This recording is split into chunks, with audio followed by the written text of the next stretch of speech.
Hello and welcome everyone to this podcast for cell biology. In this podcast, we're going to talk about the citric acid cycle. And towards the end, we'll also talk about a special pathway called gluconeogenesis. But for the most part, we're going to focus on citric acid cycle. You might have also heard this called the TCA cycle, for tricarboxylic acid cycle. And you might have also heard it as the Krebs cycle. It's all the same cycle. Sometimes names change for various reasons. And we're going to focus and call it the citric acid cycle in this class.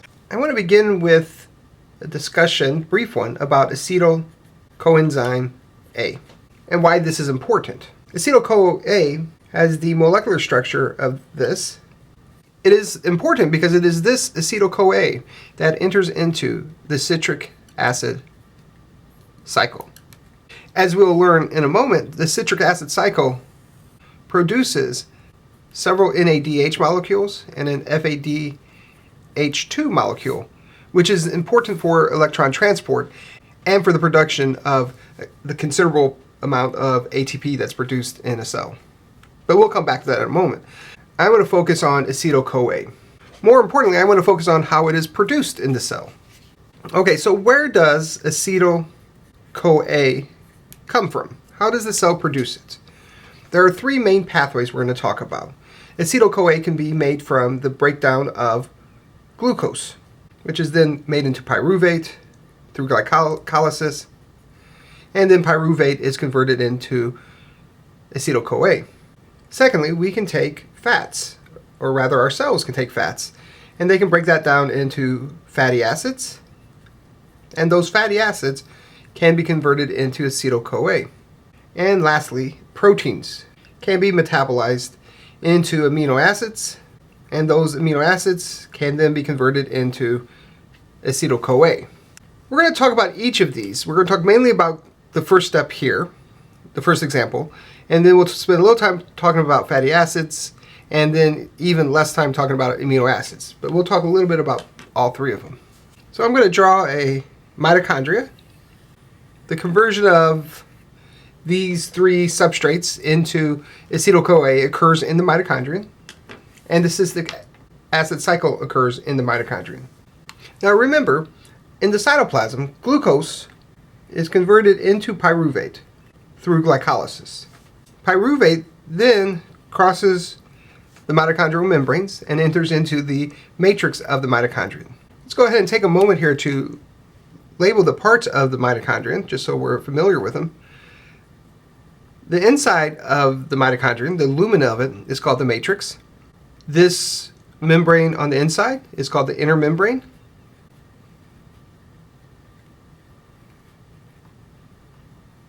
This one on the outside is cleverly called the outer membrane. And this space in between the two membranes is called the inner membrane space. For today, we're going to be mainly focusing on what's happening inside of the matrix. So pyruvate enters the matrix, and I'm going to draw the chemical form of it now. So CH3, carbon, and the oxygen molecules. This is then converted into acetyl-CoA. And it's done so using this enzyme called pyruvate dehydrogenase, or PDH, because it's removing this carboxyl group here, adding this coenzyme A. Okay, so let's write this as acetyl-coenzyme A, just to make sure we're staying on the same page, and this as pyruvate. The byproducts of this reaction are also important. Make CO2 and NADH. The CO2 is just a waste product that's released from the cell. NADH will then go into the electron transport chain, or be used in the electron transport chain, which is in the inner membrane here. So let me just write that down here, electron transport. The acetyl-CoA will then be used and taken into the citric acid cycle, which we'll talk about in just a moment. Next, I want to explain how fatty acids are converted into acetyl-CoA. In this cytoplasm, fats are broken down into fatty acids. These fatty acids are then taken into the mitochondrion. Fatty acids are converted into a fatty acid CoA. And then the fatty acid CoA is converted into acetyl-CoA. And then this can be taken into the citric acid cycle, which we'll talk about in a moment. During the conversion into acetyl-CoA, this process generates NADH and FADH2.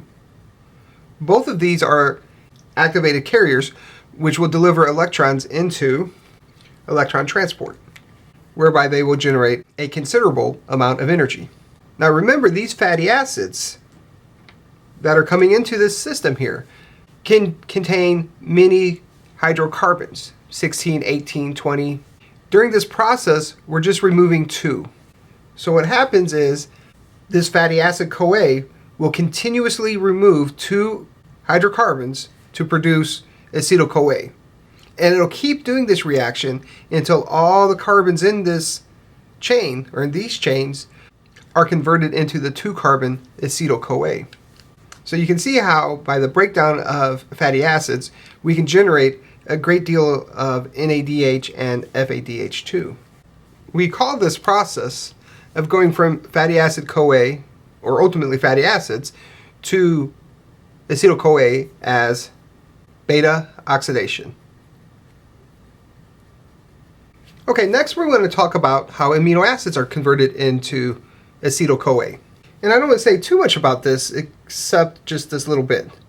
Proteins in the cytoplasm can be broken down into amino acids. These amino acids can enter into the mitochondria. These amino acids can then be converted into acetyl-CoA, or in some cases, other citric acid cycle intermediates.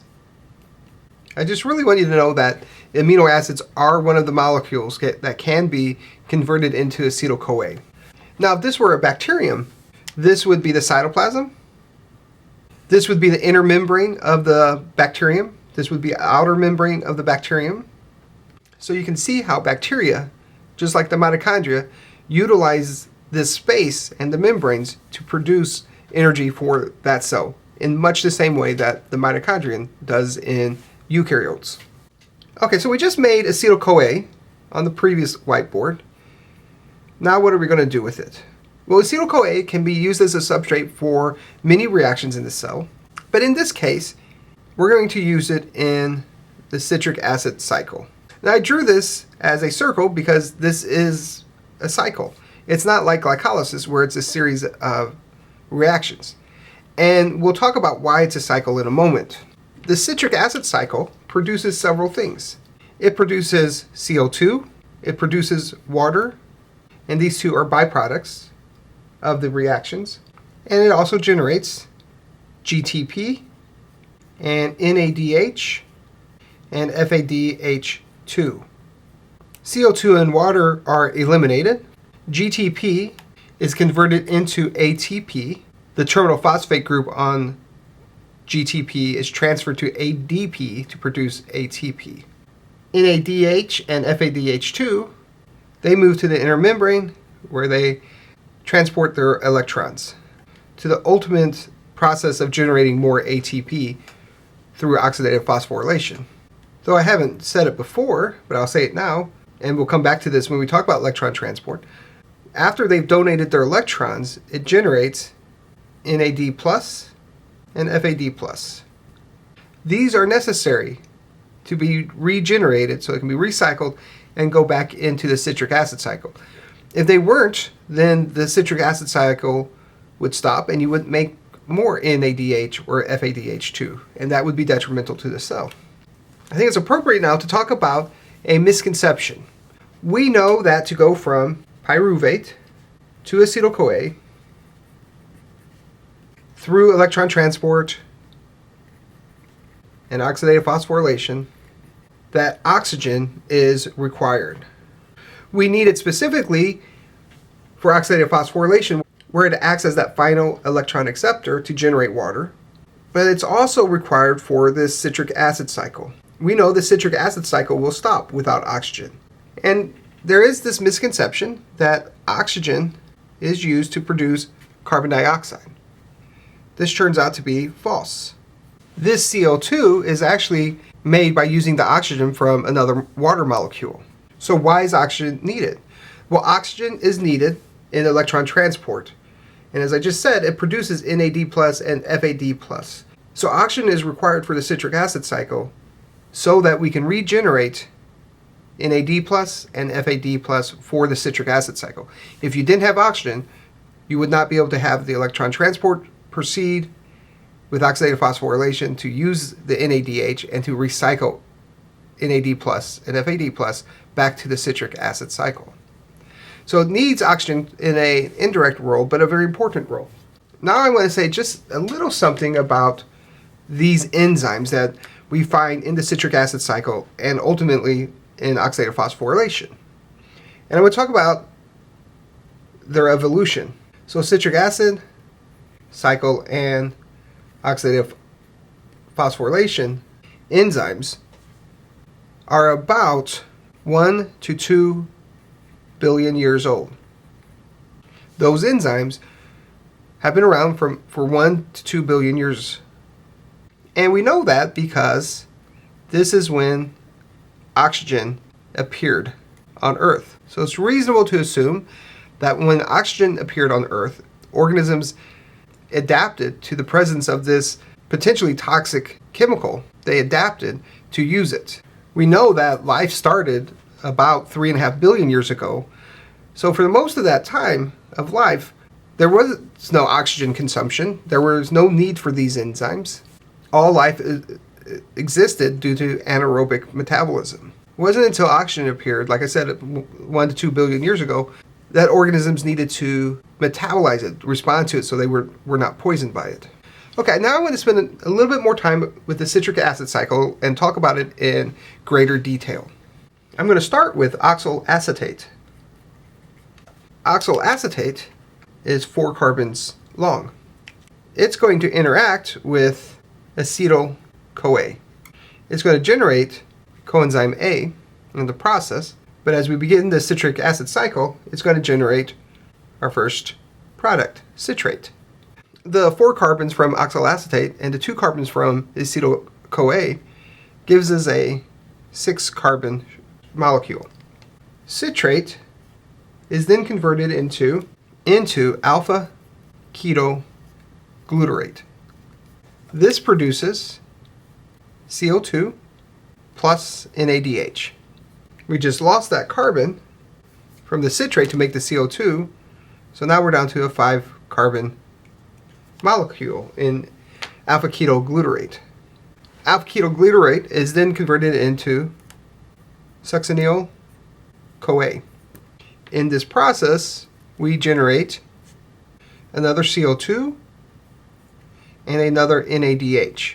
Because we're generating the CO2, we're losing a carbon here, so succinyl-CoA is only 4 carbons. Succinyl-CoA is then converted into succinate.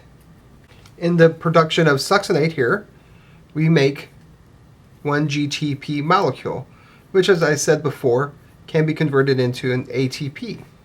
Succinate, since we didn't create a carbon dioxide, it is still 4 carbons. Succinate is then converted into fumarate. This reaction produces FADH2. Fumarate is then converted into malate. I should have mentioned and forgot to, but fumarate is also 4 carbons because we didn't lose any carbons in the production of FADH2. Making malate also keeps it at 4 carbons. Now malate is converted back into oxyl acetate, and in this process it generates 1 NADH. And now we come back to the idea of why we call this a cycle, and it's not just a linear set of pathways. It's a cycle because we start off with oxyl acetate and we end with oxyl acetate.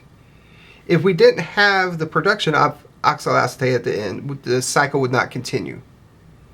So it's important that we begin and end with the same type of molecule so that the citric acid cycle can continue. Now I'm going to spend a little bit of time talking about these intermediates.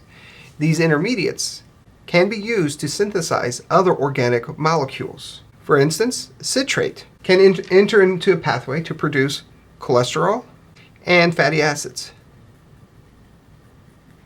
Alpha-ketoglutarate can enter into pathways to produce glutamic acid, other amino acids, but mainly glutamic acid, and it can help make purines like guanines and adenines. Succinyl-CoA, it can be used to make heme as well as chlorophyll. And lastly, I'm going to come all the way up here and talk about oxalic acetate. It can be used to make aspartic acid as well as some other amino acids. It can also be used to make purines and pyrimidines. And the reason I point this out is to stress how highly regulated all the biochemical activities are occurring in our cells. So as you move forward with cell biology and hopefully a biochemistry course, you'll begin to recognize how remarkable it is that these enzymes are regulated correctly to produce the desired homeostasis within the cells. I want to give a quick summary of the citric acid cycle. Before we can enter into the citric acid cycle, pyruvate must be converted into acetyl-CoA. In this process, though, 2 CO2s are released and 2 NADHs are generated. This acetyl-CoA then, as we said, enters into the citric acid cycle. Throughout the process of oxalic acetate generating citrate and then ultimately ending with oxalic acetate again, 2 CO2s are made, 3 NADH molecules are made, 1 FADH2 molecules are made, GTP, which is converted into ATP, is made at one step. And then I'm going to put this down as a product too, because as we said earlier, it's important to keep the cycle going. So at the end of it, we make oxalic acetate. And as I look at this, I forgot to say something here. I said 2 CO2s and 2 NADHs, but that's only because we start with 2 pyruvates. Because remember, from one molecule of glucose, you make 2 pyruvates. And these pyruvates then together, both of them create 2 CO2s and 2 NADHs. This citric acid cycle, remember, from one glucose molecule, you get 2 turns, so to speak, of the citric acid cycle. Because you make 2 pyruvates, each of the pyruvates in the citric acid cycle once. And so, one glucose molecule, you get 2 turns of the citric acid cycle.